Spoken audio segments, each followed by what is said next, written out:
오늘 저와 여러분이 같이 살펴볼 하나님의 말씀을 로마서 12장입니다. 로마서 12장 1절부터 3절까지입니다.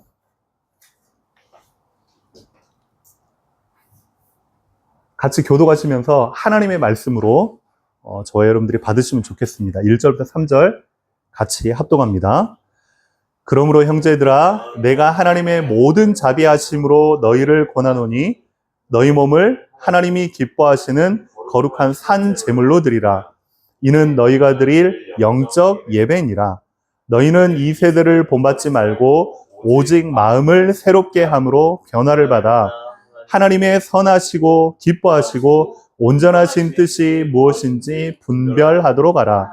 내게 주신 은혜로 말미암아 너희 각 사람에게 말하노니 마땅히 생각할 그 이상의 생각을 품지 말고 오직 하나님께서 각 사람에게 나누어 주신 믿음의 분량대로 지혜롭게 생각하라. 아멘. 오늘 말씀의 제목은 진정한 예배입니다. 좀 이따가 나누겠지만 예배인가 쇼인가 라는 책이 있는데요. 어느 순간부터인가 교회 내에도 프로그램과 여러 가지 엔터테인먼트와 많은 요소들이 들어와서 진정한 예배, 즉 하나님께만 영광을 돌리고 하나님께 온전히 나를 드리는 그런 예배보다는 사람들의 만족, 그리고 사람들의 어떤 즐거움, 이 부분에 더 나아가는 그런 예배로 조금씩 이제 변질된다고 할까요? 그래서 오늘 저와 여러분들이 살펴볼 하나님의 말씀은 정말로 우리가 드려야 될, 그리고 교회에서 회복돼야 될, 이 시대에 회복돼야 될 진정한 예배가 무엇인가? 지난주와 연결되어서 말씀이 진행이 되는데, 지난주에 말씀 기억납니까?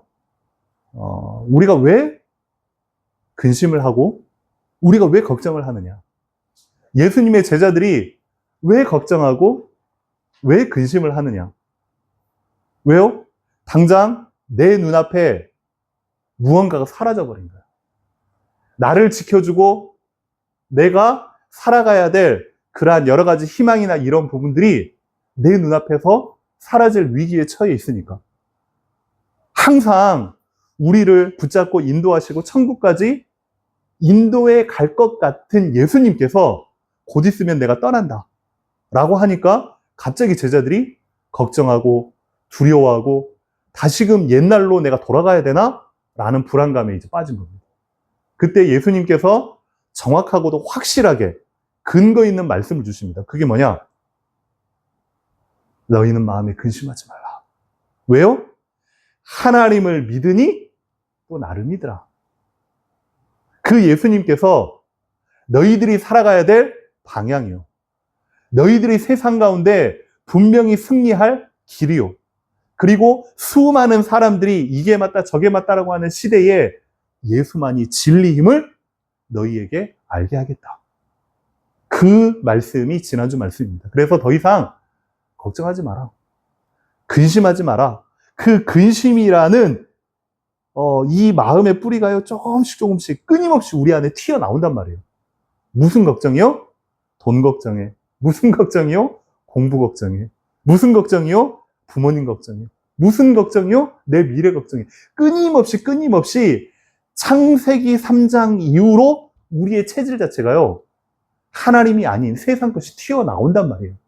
그럴 때마다 끊임없이 여러분이요, 믿음으로 선포하세요. 걱정하지 말고 두려워하지 말고 근심하지 마라. 아멘. 하나님을 믿으니 또 나를 믿으라. 왜 걱정하느냐? 한마디로 압축을 하면은 저와 여러분의 정체성이 분명하지 않아서요. 무슨 정체성이요? 예수님이 옆에 있음에도 불구하고 제자들은요, 예수님이 떠나갈 생각만 하고 있는 거예요. 하나님을 믿으니 나를 믿으라. 어떤 정체성이 확실하지 않느냐? 첫 번째입니다. 하나님의 보호와 인도하심에 대한 확신.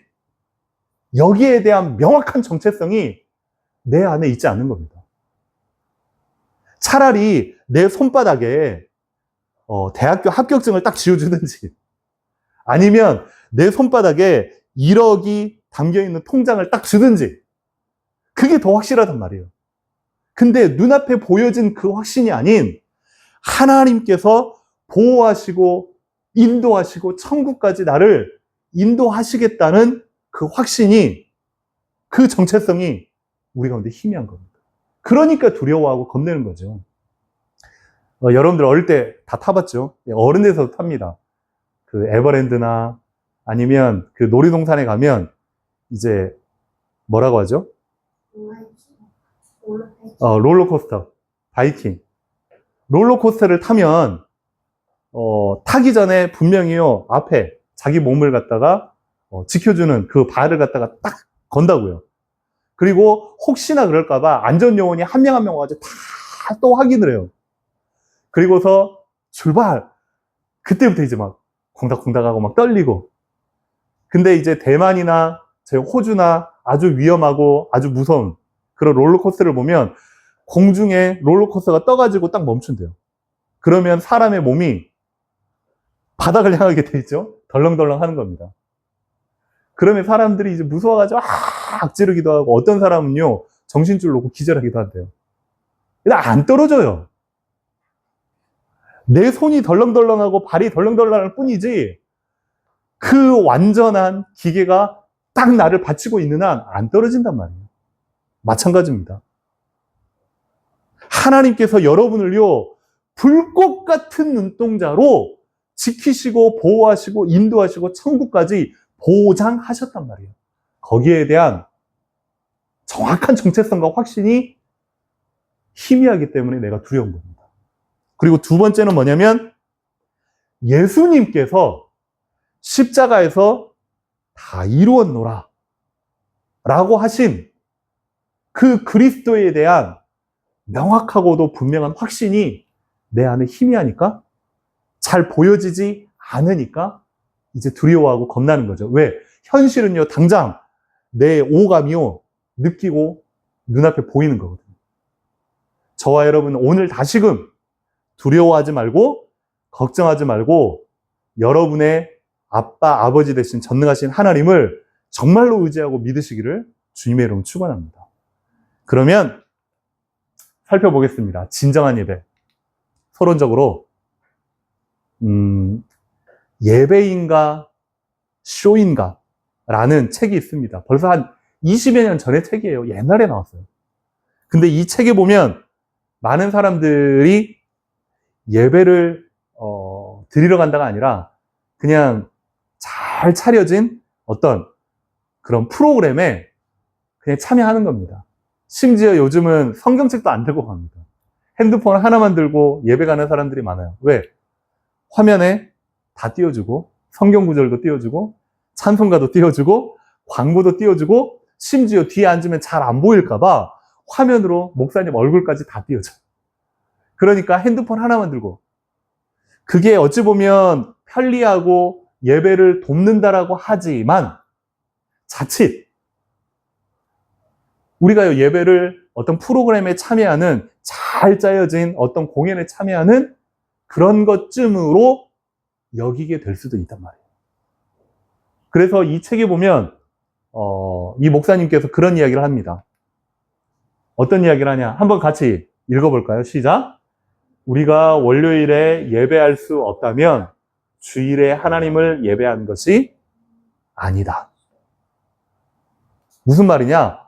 이렇게 앉아서 예배의 형식을 갖추고 우리가 찬양하고 말씀 듣고 예배하고 당연한 겁니다. 근데요, 진짜 중요한 건 이 말씀과 이 예배와 이 은혜를 가지고 우리의 삶의 현장에서 예배자로 서야 된단 말이에요.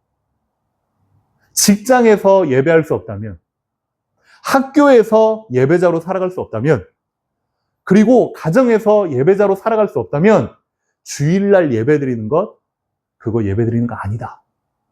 이 목사님의 이야기. 무슨 말이냐? 저와 여러분들이 1시간을 예배 드리고 끝나는 것이 아니라 이 예배의 은혜와 말씀과 방향과 힘과 은혜를 가지고 여러분의 삶의 현장으로 예배자로 파송되는 겁니다. 아멘? 두 번째는 이렇게 나옵니다. 많은 사람들이 예배 보러 가자, 예배를 본다 라고 생각을 하죠. 예배를 보는 게 아닙니다. 예배는요, 드리는 겁니다. 예배를 본다라고 할 때에 이제 본다 그러면 이제 수동적이잖아요. 그냥 앉아가지고 앞에서 이렇게 진행하는 그걸 갖다가 보는 이 관중쯤으로 자칫 내가 생각할 수가 있단 말이에요. 예배는 보는 게 아닙니다. 예배는 나를 예배 속에 하나님의 은혜에 맡겨드리는 겁니다. 나를 드리는 겁니다. 그래서 예배를 드린다라고 해요. 지금도 예배를 드리는 여러분들이요, 하나님의 말씀과 하나님의 은혜와 하나님이 주시는 그 기도와 그런 마음속에 터치하는 그런 부분들을요, 전인격적으로 능동적으로요 받아들이는 그 은혜가 여러분에게 있기를 주님의 이름으로 축원합니다. 그래서요, 예배를 보는 게 아니라 예배를 드리는 겁니다. 앉아서 그냥 목사님이 말씀하시고 화면에 띄워진 걸 그냥 쳐다보는 것이 아니라 계속해서요, 그 말씀에 여러분의 생각의 회로, 영혼의 회로, 마음의 회로가요, 계속 하나님의 말씀과요 맞닥뜨려야 돼요. 그리고 세 번째, 이 책에서요, 하나님은 일하는 사람보다 예배하는 사람을 먼저 찾으십니다. 몇 년 전입니다. 서울에 아주 이제 큰 대형 교회죠. 그리고 저희가 서울에 살 때에 송파에 살았는데 올림픽공원 바로 옆에 이름은 제가 얘기 안 하겠습니다. 한 10층짜리 빌딩 건물로 큰 교회가 있어요. 다니엘 기도회라고 해서 한국 교회에 너무너무 유명한 교회인데 그 교회에 일을 보는 이제 직원인 거죠. 그러니까 영상도 만지고 음향도 만지고 그 다음에 앞에 이제 세팅도 하고 하는 직원이 자살해서 죽어버렸어요. 너무 힘들다고. 왜냐하면 그 사람들도 예배에 헌신하는 사람인데 이제 이 사람들을 제대로 관리하고 진짜 은혜 받도록 도와주고 하는 부분이 아니라 일꾼으로만, 그리고 반대로 이 사람들 본인조차도 내가 하나님이 이렇게 이제 차려주신 그 예배 잔치에 내가 참여하고 헌신한다고 생각을 안 하고 돈 받고 일한다고 생각하는 겁니다. 그러니까 그 이상의 자기가 생각하는 이상의 무언가의 요구와 그런 목사님의 그런 잘못된 그런 뭐 핀잔이랄까 이런 책망이랄까 이걸 들으면요 못 견디는 겁니다. 교회에서도요 식사봉사다 아니면 또 이제 중직이 되면 여러 가지 할 일들이 많잖아요. 그러면 그 일을 하고 헌신하고 봉사하는 것이 신앙생활인 양 자칫 오해하고 착각할 수가 있단 말이에요. 아니에요.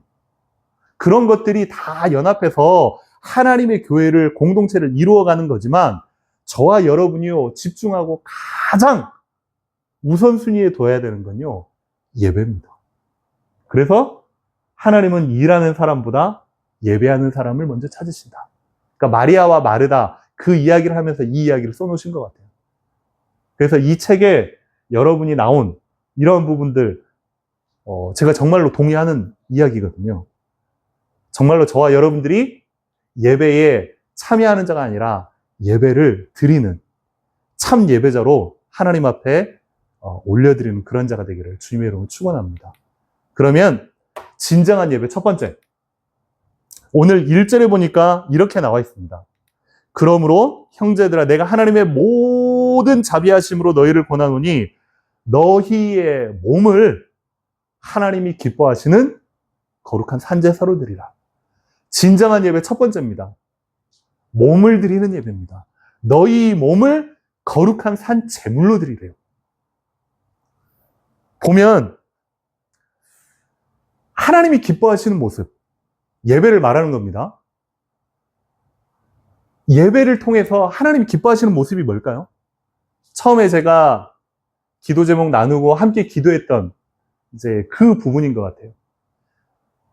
내가 즐겁고 내가 만족할 수 있고 예배를 통해서 하하호 재밌게 웃는 그런 예배가, 오늘 예배 내가 너무 잘 드렸어. 오늘 예배 너무 만족해. 좋았어.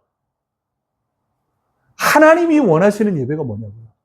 하나님이 원하시는 예배는 내가 즐겁고 내가 만족하는 예배가 아니라 그 예배, 특별히 말씀을 통해서 하나님의 소원과 하나님의 관심이 무엇인지를 내가 전인격적으로 받아들이는 겁니다. 그렇구나. 그래서 내가 하나님의 말씀을요, 내 머리로, 내 생각으로, 내 고정관념으로 이건 맞고 이건 틀리고 이건 아닌데? 라고 재단하지 말고 내 생각과 혹 안 맞다 할지라도 하나님의 말씀이 선포되는 그 달에 내가 온몸으로 하나님의 은혜로요, 받아들일 수 있는, 용기 있게 나아갈 수 있는 결단이 필요합니다. 그래서 하나님이 기뻐하시는 모습은 내 만족, 내 즐거움이 아닌 하나님의 소원과 하나님의 관심을 받아들이는 것이다. 혹시 주아 기억날지 모르겠는데 주아가 어릴 때 책을 이렇게 저렇게 막 읽어줬단 말이에요. 그 중에 항아리 속의 포도주라는 책이 있어요. 그 책의 내용이 그렇습니다. 이제 정말로 지혜로운데 얼굴은 더럽게 못생긴 그 랍비 한 명이 있었단 말이에요. 그 나라의 가장 이제 똑똑한 왕의 책산 겁니다. 근데 어느 날 공주가 그 랍비를 이제 불러서 뭘 한번 물어보려고 랍비를 불렀는데 랍비가 이제 들어오니까요. 이제 너무너무 이제 얼굴이 못생겼으니까 그 얼굴 보고요. 막 웃음을 참지 못해서 막 웃은 겁니다. 그러니까 그 랍비가 공주님이라 앞에서는 이제 뭐라고 못 하잖아요. 그러면서 그 공주님한테 이제 갑자기 무슨 생각이 떠올라서 이제 물어본 겁니다. 공주님, 혹시 왕궁의 포도주, 그 포도주를 어디에 담아 놓으십니까? 그러니까 이 공주가 하는 말이 흙으로 된 항아리에 담아 놓습니다. 그쵸? 흙으로 된 항아리에 담아놔야 잘 숙성도 되고 그게 포도주의 맛이 변질이 안 된단 말이에요. 근데 이 랍비가 공주한테 이렇게 얘기한 겁니다. 공주님, 그 귀한 포도주를 흙 항아리에 왜 담아 놓으십니까? 그러니까 공주가 딱 생각해 보니까 그렇지. 이 왕궁의 포도주를 흙 항아리에 담아 놓네. 그러면서 신하들을 불렀어. 여봐라. 이 포도주를 금 항아리로 옮겨라. 그래가지고 금 항아리에다가요, 포도주를 다 옮긴 겁니다. 그랬더니 웬걸? 일주일도 못 돼가지고요, 색이 변하고 다 맛이요, 이상하게 변해버린 겁니다. 그러니까 그걸 알고서 이제 왕이요, 노발대발한 겁니다. 신하들 불러가지고 누가 도대체 이런 멍청한 짓을 했냐고 막 찾았는데 공주님이 그랬다는 걸 알고서 공주를 불러가지고 왜 이렇게 바꿨냐라고 했더니 이제 공주가 사실대로 이제 얘기를 한 거죠. 랍비 얘기를 쭉 한 건데 이 왕이 이제 지혜로운 왕이요. 들어보니까 이 랍비가 공주님한테 지혜를 알려주려고 일부러 이랬다는 걸 이제 왕이 이제 눈치를 챈 겁니다. 그러니까 이 공주는요, 자기가 아는 게 전부인 줄 생각한 겁니다. 자기의 고정관념대로 일을 진행을 해버린 겁니다. 진짜 지혜는요, 따로 있는 건데, 탈무드에 대한 이야기입니다. 무슨 말이냐? 우리의 생각, 우리의 고정관념과 아닌 것 같은데, 맞지 않는 것 같은데가 아니라 하나님의 말씀이면 그 말씀을 내 전인격적으로 온 마음으로 받아들일 수 있는 능동적인 자세가 필요하다.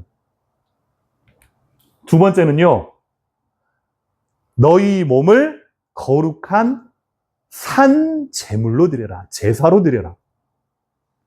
구약에 보면 처음에 새신자들이나 아니면 믿지 않는 사람들이 구약을 보고서요, 하나님 너무 잔인하십니다.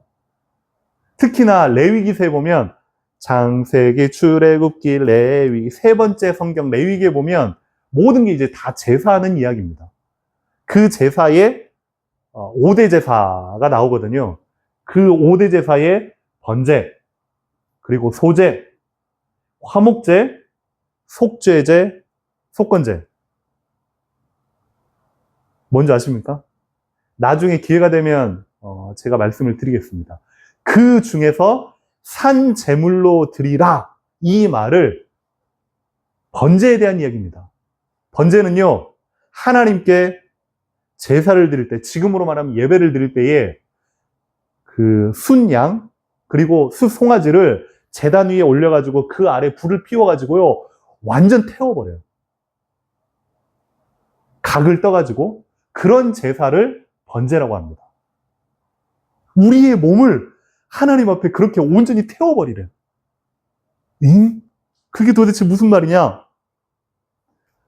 저와 여러분들의 가정에서, 저와 여러분의 학교에서, 저와 여러분의 관계와 직장 속에서 모든 것이 하나님께로부터 와서 하나님께로부터 드려져야 된다라는 믿음의 고백을 가지고 살아가는 겁니다. 그렇게 하나님 앞에 기도하는 겁니다. 하나님, 제가 공부하는데 지금 이 시간 이 자리가 예배의 자리입니다. 내가 공부로 하나님께 영광 돌릴 수 있도록 나에게 하나님의 지혜를 부어 주시옵소서. 10초, 20초죠. 여러분의 일터 가운데 마찬가지입니다. 하나님, 이 자리가 하나님께 영광 돌리는 예배의 자리입니다. 오늘 또 많은 일과 또 여러 가지 트러블과 여러 가지 관계 속에서 어려움들이 있지만 이러한 가운데서 하나님이 내게 주신 지혜와 힘과 방향을 가지고 내가 넘어설 수 있도록, 승리할 수 있도록, 도울 수 있도록 하나님 나에게 은혜를 부어 주시옵소서. 산제사를 드리는 겁니다. 그래서요, 저와 여러분이요, 이렇게 좀 진정한 예배의 생각의 태도를 조금만 바꿨으면 좋겠습니다. 어떤 태도요? 많은 사람들이 특별히 예배에 올 때는요, 한 주 동안 일하다가 공부하다가 또 여러 가지 인간관계를 통해서 지친 상태로 예배 오는 사람들이 많거든요. 그러면요, 대부분 이렇게 기도합니다. 하나님, 하나님, 내 마음 좀 알아주세요. 내 상태 좀 알아주세요. 내 처지 좀 알아주세요. 그래서 좀 나를 좀 위로하고 만져주시고 터치해주세요. 많은 사람들이 예배 때에 이런 마음으로 예배 오는 사람들이 많다고요. 근데요, 예배는요, 내가 위로받으려고 오는 자리가 아니라니까요. 예배는 어떤 자리냐면 진짜로 하나님의 마음, 예배를 통해서 하나님의 말씀, 그 말씀, 하나님의 은혜와 하나님의 말씀은 일방적입니다. 그 말씀을 진짜 내가 더 받아들이고 더 알고 내가 채우기를 원합니다. 그러면요, 그 말씀이 살아 역사에서 여러분이 생각하지도 못하는 그 치유와 능력과 회복의 역사를 그때 부어주신다니까요. 그게 몸을 드리는 예배입니다. 저와 여러분이 이번 한 주 동안 하나님 앞에 오늘 말씀 그대로 산 제물로 드리는, 몸을 드리는 예배가 시작되어지기를 주님의 이름으로 축원합니다. 아멘. 두 번째, 진정한 예배는 마음을 드리는 예배입니다.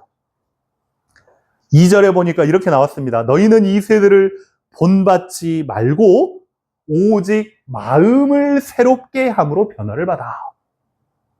진정한 예배 두 번째는요, 마음을 드리는 예배입니다. 마음을 드린다는 게 뭘까요? 저와 여러분들이 혼자 살아가지 않는 이상 저 산속에 스님들처럼, 이 스님들도 이제 혼자 안 계시더라고요. 다들 이제 같이 지내는데 세상에 나 혼자 살 것 같으면요, 아무 문제가 없지. 근데요, 사회생활이라고 어울려 살아야 되잖아요. 친구들이랑 동료들이랑 함께 해야 되잖아요. 그 가운데서 똑같이 은근히 맞추고 그 사람들의 삶의 방식과 같이 살아가다 보면 나도 모르게요, 이제 섞이는 거죠. 이스라엘 백성들이 가나안 땅에 가서, 이스라엘 백성들이 이집트에 가서, 이스라엘 백성들이 앗수르에 가서 진짜 하나님의 백성으로 살아가는 것이 아니라 그 땅에 가가지고 삶을 살아야 되니까 섞여버리는 거죠. 하지만요, 저와 여러분들은요, 마음을 드린다는 건 뭡니까? 구별된 마음이라는 거예요. 구별된 마음. 세상의 틀, 세상의 풍조, 세상의 유행, 세상의 흐름에 맞추어 살 것인가? 아니면 하나님의 말씀대로 소신 있게 살 것인가? 그걸 결단하려는 겁니다. 그래서요, 여호수아 24장에 보면요, 여호수아가 이렇게 고백합니다. 이제 드디어 하나님께서 약속하신 400년 동안 노예로 살아가다가 드디어 하나님께서 빼내셨어요. 그리고 40년 동안 광야 생활을 거쳤어요. 드디어 약속하신 가나안 땅에 들어가기 바로 앞입니다.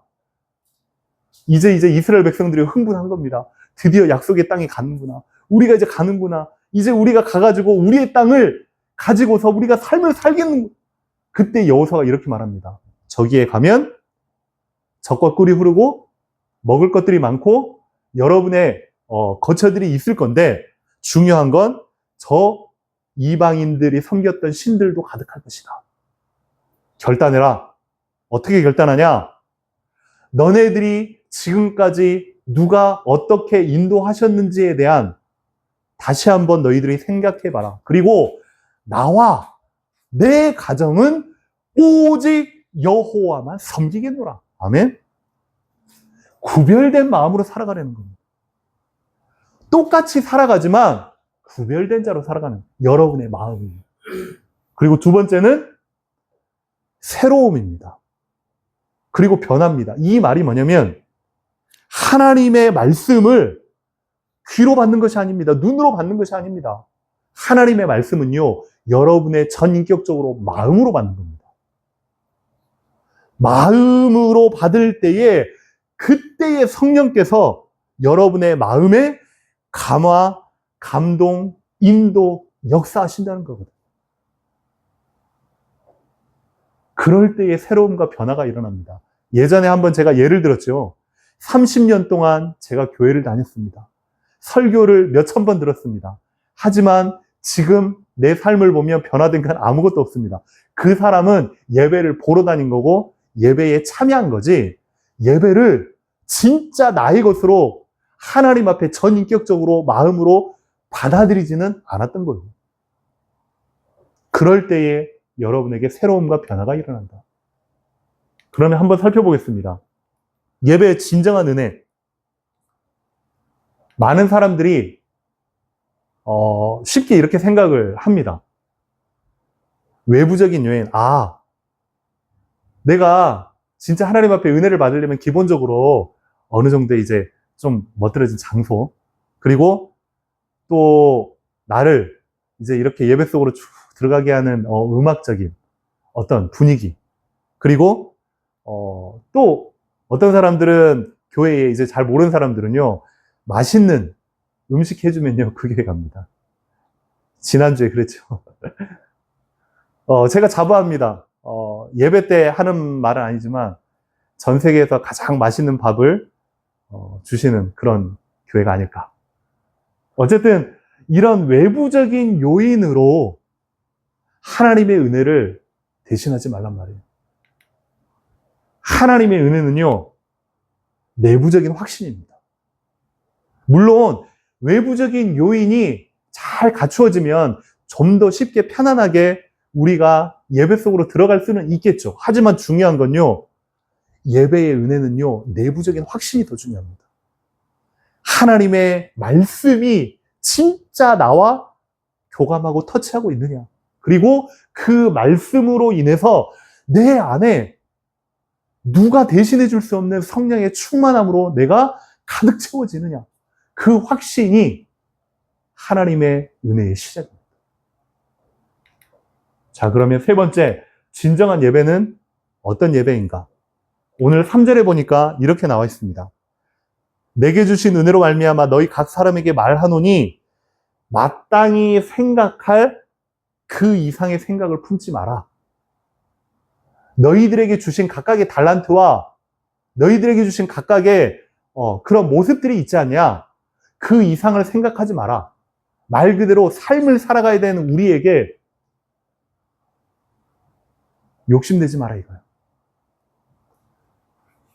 첫 번째로 보면 예배라는 건 뭐냐면 나의 뜻을 이루기 위해서 도움을 받는 장이 예배가 아닙니다.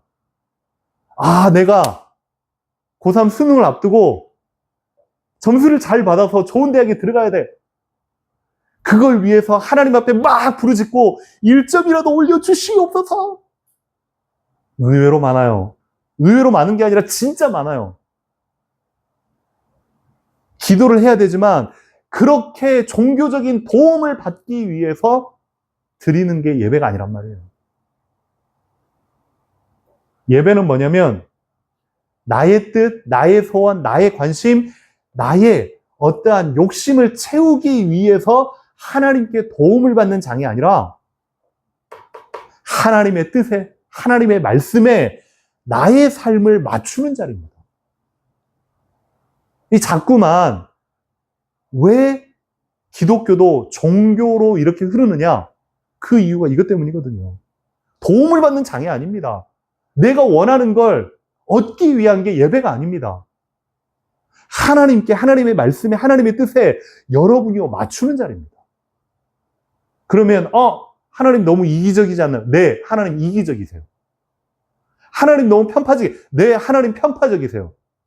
그 하나님이 여러분을 지으시고 하나님께 일방적으로 말씀하세요. 일방적으로 구원하시고 일방적으로 십자가에 달려 돌아가셔서 여러분에게 영원한 대속의 구원을 주신 겁니다. 그래서 그 하나님이 이렇게 말씀하세요. 여러분의 삶 속에 삶의 예배를 드려야 되는 여러분에게 오늘 바울을 통해서 이렇게 말씀하십니다. 그 이상의 생각을 품지 마라. 그 이상의 생각을 품지 마라. 참 그래요. 만악의 근원은요, 욕심입니다. 세상에서는요, 경쟁을 위해서, 최선을 다하기 위해서, 남을 이기기 위해서 욕심과 열망을 가지라고 이렇게 이야기합니다. 부축입니다. 학원에서, 선생님에서, 회사에서 이렇게 이야기합니다. 그래야만 너가 승진할 수 있지 않냐. 그래야만 너가 성공할 수 있지 않냐. 그래야만 너가 좋은 데 갈 수 있지 않냐. 이게 세상의 논리입니다. 하지만 성경은요, 반대입니다. 그 이상의 생각을 품지 말라. 왜? 하나님이 각각 주신 분량이 있고 달란트가 있대요. 그걸 감사함으로 만족하며 살아라. 청소부를 하더라도, 노예의 일에 있더라도, 내가 감옥에 있더라도 그곳에서 하나님을 예배하며 임마누엘을 누리면 하나님이 함께 하신다는 거예요. 많은 사람들은요, 이미 우리가 알기 때문에 엄마들은 총리된 요셉만 상상하면서 이렇게 우리가 생각하거든요. 아니요. 총리여도 노예여도 똑같이 하나님을 예배하는 임마누엘을 누리면 그 사람이 진정 하나님이 원하시는 자. 그래서요, 만악의 근원은요, 욕심입니다. 조금만 여러분들이 욕심을 떼셨으면 좋겠습니다. 우리 성경 한번 같이 읽어볼까요? 야고보서 1장 15절에 성경에 이렇게 나왔습니다. 우리 같이 한번 합독하겠습니다. 시작. 욕심이 잉태한 즉 죄를 낳고 죄가 장성한 즉 사망을 낳느니라. 욕심이 우리 안에서부터 자생적으로 자발적으로 창세기 3장 이후에 우리 인간의 본성입니다. 끊임없이 올라오거든요. 그러면요, 이게요, 무엇을 낳는다? 죄를 낳는다. 이것 때문에 세상 사람들이 범죄를 저지르기도 하고, 꼭 범죄가 아니더라도 내 안에서 끊임없이요, 수많은 생각들이요, 회오리칩니다. 그러면 그 죄가 자라나면 어디로 가냐? 사망을 낳는다. 그래서요, 저와 여러분들이 학업과 일과 인간관계와 먹고 마시는 모든 것 속에서 내가 예배자로 살아가야 되겠다. 삶의 예배를 드리는 여러분 되시기를 주님의 이름으로 축원합니다. 결국은요, 한단하거든요. 저에게 있어서 삶의 모토라고 하면 지금까지도 저는요, 이걸 마음에 항상 두고 살아갑니다. 그리고 제가 다니는 학교에 비석에 이렇게 아예 써 있어요. 큰 비석. 중간에 그 도서관으로 올라가기에 앞서서 그 운동장 옆에 이렇게 비석이 써 있어요. 영어로 코람데오, 그 아래 한글로 코람데오 이렇게 써 있어요. 이게 헬라어도 아니고 히브리어도 아니고 아람어예요. 아람어. 무슨 말이냐면 하나님 앞에서 공부하는데요, 하나님 앞에서 내가 일을 하는데요, 하나님 앞에서 내가 예배를 드리는데요, 하나님 앞에서. 내가 삶을 살아가는데요, 하나님 앞에서. 내가 밥을 먹는데요, 하나님 앞에서. 내가 잠을 자도 하나님 앞에서. 내가 화장실을 가도 하나님 앞에서.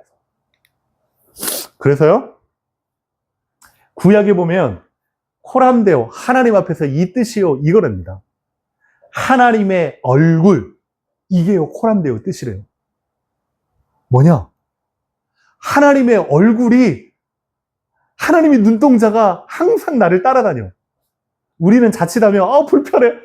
불편해. 하나님이 항상 나를 감시하고 다녀. 감시가 아니란 말이에요. 그만큼 하나님 앞에 살아라는 거예요. 불편해. 하나님이 맨날 나를 따라다닌대. 하나님이 나를 감시한대. 하나님 나 뭐 하는가 보자. 이렇게. 그게 아니라 하나님의 얼굴 앞에서 내가 행한다 이 말이에요. 신약에는 죄송합니다. 오타가 났습니다. 하나님의 인재가 아니라, 시대 인재가 아니라 하나님의 임재. 그게요, 코람데오입니다. 하나님 앞에서 하나님이 임재하시는 겁니다. 하나님, 내 삶에, 내 학업에, 내 가정에, 나의 모든 만남 속에, 나의 연애사에, 나의 가정사에, 나의 친구 관계 모든 것에 코람데오 할 수 있도록 은혜를 부어 주시옵소서. 아멘. 그래서 바울이 결론적으로 이렇게 말을 합니다. 너희가 먹든지 마시든지 무엇을 하든지 다 하나님의 영광을 위하여 하라. 성경은 고린도전서 10장 31절입니다. 고린도전서 10장 31절. 고린도 성도들을 향하여서 그렇게 이야기합니다. 너희가 먹든지 마시든지 무엇을 하든지 하나님의 영광을 위하여. 이게 코람데오입니다. 이게 하나님의 임재입니다. 여러분들의 삶에 또 이번 한 주 동안에 코람데오를 가슴에 붙잡고 가슴에 품고 삶의 예배를 성공할 수 있는 여러분 되기를 주님의 이름으로 축원합니다. 그러면 마지막으로 기도 제목 우리 함께 나누겠습니다. 한 주 동안 하나님, 내가 오늘 말씀, 하나님 주시는 이 은혜를 가지고 삶의 예배자로 살아가기를 원해서 나에게 하나님 이 기도 제목을 내가 붙잡기를 원합니다 하는 마음으로 우리 같이 1번부터 기도 제목 같이 하도록 하겠습니다. 시작. 현실의 모습과 처지에 걱정하고 불평하지 않게 하시고 나의 사정을 아시는 하나님의 뜻과 계획을 붙잡게 하옵소서. 세상과 구별된 마음을 부어주셔서 유행을 좇는 자가 아닌 말씀대로 하나님의 자녀의 소신대로 살아가게 하여 주옵소서. 행복한 교회의 모든 식구들이 삶의 모든 생각과 행동들이 하나님 앞에서 진행되는 코람데오의 삶을 살게 하옵소서. 아멘. 한 주 동안 저와 여러분들이 코람데오, 삶의 예배자로 응답받게 되기를 주님의 이름으로 기도합니다. 이전에 같이 합심해서 기도하겠습니다. 하나님, 정말로 오늘 주신 말씀처럼 진정한 예배, 우리의 몸을 드리는 예배, 우리의 마음을 드리는 예배, 그리고 우리의 삶을 드리는 예배, 하나님 시작될 수 있도록 역사하여 주시옵소서. 그래서 우리의 모든 삶의 중심에 코람데오를 앞에 세우고 하나님 앞에서 모든 걸 진행할 수 있는 저희들의 삶이 되게 하여 주시옵소서. 이전에 같이 합심해서 우리 말씀 붙잡고 소리내어 하나님 앞에 기도합니다. 기도합시다. 살아계신 우리 하나님의 이름을 찬양합니다.